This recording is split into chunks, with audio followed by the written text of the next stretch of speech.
د شال ټلویزیون قدرمن لیدونکو سلامونه. پام وکړئ د دې مهال لنډو خبرونو ته. کندهار، زابل او هلمند کې د 1 میلیارډ افغانیو په ارزښت د برېښنا له دریو لویو پراختیایي پروژو پاتې چارې پیل شوې. د ریاست الوزرا اقتصادي مرستیال ملا عبدالغني برادر اخون په کندهار، زابل او هلمند ولایتونو کې د برېښنا دریو لویو پراختیایي پروژو د پاتې چارو د پیل پرانیسته وکړه. د معلوماتو له مخې په یادو پروژو کې د زابل مرکز قلات سب سټیشن او د کندهار ختیځ سب سټیشن د پاتې چارو بشپړول او همداراز له کجکي برېښنا تولیدي فابریکې څخه د کندهار ختیځ سب سټیشن پورې د 110 کیلو ویلټ برېښنا لیږد مزي غځول شامل دي. د یادو پروژو په پلي کېدو سره به سلګونه زره نوي پیرودونکي له برېښنا برخمن او ډېرو هیوادوالو ته به کاري فرصتونه رامنځته شي. د ریاست الوزرا مقام د دفتر لوی ریاست اړوند 222 بستونه تنقیص شول. دولتي ادارو کې د بستونو د تنقیص په دوام د ریاست الوزرا مقام د دفتر لوی ریاست د 1404 مالي کال له کارکوونکو په تشکیل کې 222 بستونه تنقیص کړل. ارګ په یوه خبرپاڼه کې وایي چې دا پریکړه د مشرتابه د حکم پر بنسټ کړي او په خبره یې په دولتي ادارو کې عدلون بدلون د چارو د سمون په موخه ترسره کیږي. تر دې وړاندې د طالبانو حکومت ویان ذبیح الله مجاهد ویلي و چې سږ کال به په ملکي او نظامي ارګانونو کې یو شمېر بستونه تنقیص شي.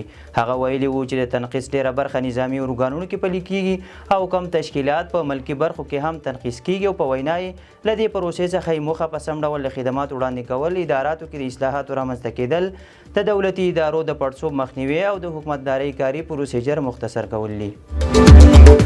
افغانستان کې د ایران لخوا د جوړیدونکو روغتونونو چارې بیا پیلېږي. کابل کې د ایران سفیر علي رضا بیګدلي د طالبانو حکومت د روغتیا وزارت له سرپرست سره کتلي او له افغانستان سره په بیلابیلو روغتیایي برخو کې د تهران د همکارۍ ژمنه کړې ده. دا کتنه پرون دوشنبه په کابل کې شوې او دواړه لوري پر بیلابیلو روغتیایي مسایلو غږېدلي دي.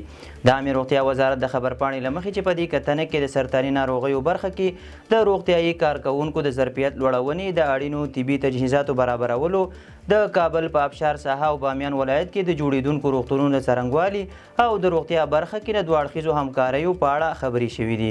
دا په داسې حال کې ده چې له تېرو سبانې 3 کلونو راهیسې ایران او طالبانو حکومت له یو بل سره نږدې اړیکې پالي. سټیفن دوجاریک ویلي د افغانستان شاوخوا 30 میلیونه وګړي بیړنیو بشري مرستو ته اړتیا لري. د ملګرو ملتونو د سرمنشي ویان سټیفن دوجاریک ویلي چې په افغانستان کې اوس مهال شاوخوا 30 میلیونه خلک د ژوند ژغورنې بیړنیو بشري مرستو ته اړتیا لري. نوموړي د اندېښنې په څرګندولو سره ویلي چې دغه اړتیاوې داسې مهال پیښیږي چې خپله ملګري ملتونه او شریکان هم د مرستو د تمویل له کمښت سره مخ دي. دوجاریک همداراز ویلي چې د افغانستان وضعیت لا هم خراب دی او خلک له فقر، خوړو نشتوالي او روغتیایي خدماتو ته د نه لاسرسي له امله کړېږي. تر دې وړاندې هم دوجاریک ویلي و چې له سوډان وروسته افغانستان په نړۍ کې د لوږې له جدي بحران سره مخ دی.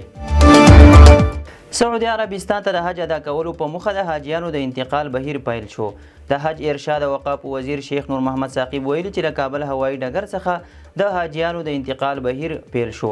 هغه ویلي چې سږ کال به د هیواد له 4 هوایي ډګرونو کابل، کندهار، هرات او بلخ څخه 10,000 افغان حاجیان په 90 الوتکو کې د حج فریضې ادا کولو په موخه سعودي عربستان ته ولېږدول شي. هغه همداراز ویلي چې د افغان حاجیانو د سمې لارښوونې په پارې د ټول هیواد په کچه 652 تنه جید علما کرام د ازموینې له لارې د معلمینو په توګه ټاکلي دي. تهران کې د ایران او افغانستان د سوداګریزو فرصتونو او وړتیاو معرفي کولو کنفرانس ترسره شو. د کرنې، اوبو لګولو او مالدارۍ وزارت وایي دغه کنفرانس د کرنې مرستیال وزیر صدر اعظم عثماني په مشرۍ د ایران د صادراتي وړتیاو اووم نندارتون یا ایران ایکسپو 2025 په څنډه کې په تهران کې ترسره شوی دی چې د دواړو هیوادونو اقتصادي، سوداګریز او د پانګونې فرصتونه او شته ستونزې پکې وارزول شوې. د کرنې وزارت مرستیال مولوي صدر اعظم عثماني په خپلو خبرو کې د کرنې برخه کې د ګډو همکاریو پر اهمیت ټینګار کړی دی. هغه زیاته کړې د کرنې او مالدارۍ برخو کې ګډه همکاري کولی شي د دواړو هیوادونو اړیکې ټینګې کړي او د افغانستان او ایران لپاره د دوامداره پرمختګ بنسټ شي. همداراز د ایران د سوداګرۍ د پراختیا سازمان یو لوړپوړي چارواکي ویلي چې ایران غواړي له افغانستان سره سوداګریزې اړیکې 10 میلیارډ ډالرو ته ورسوي. اسلامي همکاریو سازمان له آذربایجان سره په افغانستان کې د غالیو اوبدلو مسلکي مرکز جوړېدو هوکړه لاسلیک کړه. کابل کې د اسلامي همکارۍ سازمان دفتر وایي چې افغانستان کې د غالیو اوبدلو مرکز د جوړولو په موخه یې د آذربایجان د نړیوالې پراختیایي ادارې او کابل کې د دې هیواد له سفارت سره د همکارۍ هوکړه لیک لاسلیک کړ. د یاد سازمان د خبرپاڼې له مخې دغه پروژه په افغانستان کې د غالیو اوبدلو صنعت د ترویج سربیره د نورو دودیزو لاسي صنایعو د پیاوړتیا په موخه پلي کیږي. د یاد سازمان د مسؤلینو په وینا دا به سیمه ییزو هنرمندانو ته ځانګړې مسلکي روزنه ورکړي چې تمرکز یې د ښځو او ځوانانو پر پیاوړتیا د څو دوامدار عاید ولري. سویډن له افغانستان سره 2.2 میلیون امریکایي ډالر مرسته اعلان کړه.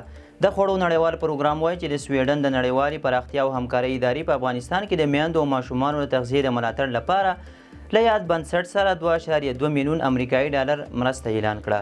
د یاد پروګرام په خبرپاڼه کې راغلي چې دغه اندازه پیسې به د خوارځواکۍ د له منځه وړلو په موخه 105,000 میندو او ماشومانو ته د ځانګړو خوراکي توکو د ویش برخه کې ولګول شي. سرچینې زیاته کړي د سویډن د نړیوالې پراختیا او همکارۍ ادارې د 2021 او 2024 زیږدیزو کلونو ترمنځ د خوړو د نړیوال پروګرام سره څه باندې 30 میلیون امریکایي ډالر مرسته کړې ده. تر دې وړاندې په افغانستان کې د خوړو نړیوال پروګرام ویلي و په افغانستان کې 3.5 میلیونه ماشومان په روان کال کې له خوارځواکۍ سره مخامخ دي چې په وینایي له امل یې د خوړو له اړخه له افغان ماشومانو سره د نړیوالو مرستو او تمویل کمیدل دي. هیواد کې هرې راستنیدونکې بې سرپناه کورنۍ ته اوسېدو لپاره ځمکه ورکول کیږي. د تورخم عمري کیم د خدماتو مسؤل قاري زاهد الله وایي چې له پاکستان څخه راستنیدونکو ټولو هغو کورنیو ته چې سرپناه یا ځمکه ونه لري په خپلو ولایتونو کې ورته د سرپناه زمینه برابریږي. نوموړی وایي چې په پلان کې د هغه کورنۍ چې خپله ځمکه نه لري د کورنۍ شرایطو د په پام سره یې له 15 څخه تر 15 پیسوي ځمکه ورکړل شي. قاري زاهد زیاتوي دا پروسه د ځانګړي فیلټر او څېړنې وروسته په شفاف ډول ترسره کیږي. دا په داسې حال کې ده چې بېلابېلو ولایتونو کې بیرته راستنېدونکو کډوالو ته د ښارګوټو جوړولو چارې پیل شوي دي. بندر عباس کې د وړمې ورځې چاودنې له امله د قربانیانو شمیر او یاو ته ورسېده. د تسنیم خبري اجانس راپور له مخې بندر عباس کې د چاودنې د قربانیانو شمیر او یاو ته ورسېده او د ټپیانو شمیر تر 1200 اوښتی دی. چارواکو تر اوسه د شهید رجایي په بندر کې د اپریل د 26 نیټې د چاودنې علت سم نه دی روښانه کړی، خو خپلواکو متخصصینو ویلي چې دا چاودنه په ناسمه توګه د سوډیم پیرکلوراید د زیرمې له امله رامنځته شوې ده. دغه مواد د توغندیو د سون په موادو کې کارول کیږي. د راپورونو له مخې د بندر عباس په چاودنه کې ټولې بندري ودانۍ زیانمنې شوي او ویره شته چې ځینې کارکوونکي او خلک به تر ودانیو لاندې وي. د راپورونو له مخې په یاده چاودنه کې افغان سوداګرو ته هم مالي زیان اوښتی دی. مارک کارني د کاناډا فدرالي ټاکنې وګټلې. د لیبرال ګوند مشر مارک کارني د کاناډا فدرالي ټاکنې چې پرون ترسره شوې وګټلې. هغه اوس کولی شي له بل ګوند پرته قوانین تصویب او پریکړې وکړي.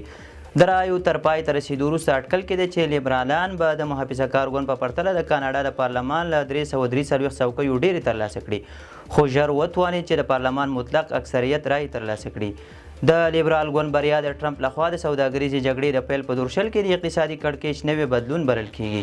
په ورته وخت کې د امریکا ولسمشر ډونالډ ټرمپ یو ځل بیا ویلي چې که کاناډا د امریکا یو 50م ایالت شي نو له تعرفو به معاف او د خلکو اقتصادي وضعیت به ښه شي. کارني چې د بریتانیا او کاناډا د مرکزي بانکونو مشري کړې یو اقتصاد پوه دی، خو په سیاست کې بیا داسې ډېره اوږده مخینه نه لري. د اسرائیلو د عمومي استخباراتو مشر له خپلې دندې استعفا کوي. د اسرائیلو د عمومي استخباراتو سازمان یا شاباک مشر رونین بار د اپریل په 28 نیټه اعلان کړی چې له خپلې دندې به استعفا ورکړي. هغه د خپلې استعفا دلیل د 2023 کال د اکتوبر په 9 نیټه پر اسرائیلو د حماس په بریدونو کې پاتې راتلل ښودلی دي. نوموړي د یادې ادارې د غړو د مړینې په مناسبت د تعزیت محفل په مراسمو کې ویلي شاباک پر اسرائیلو د حماس د بریدونو په مخنیوي کې پاتې راغلی، نو دی باید خپله ناکامي ومني. د معلوماتو له مخې هغه به د راتلونکي جون په 15 نیټه استعفا وکړي تر څو اړوند کارونه ترتیب سي. د شاه ټلویزیون قدرمنو لیدونکو او د دې مهال لنډ او مهم خبرونه تر بیا ښه وخت.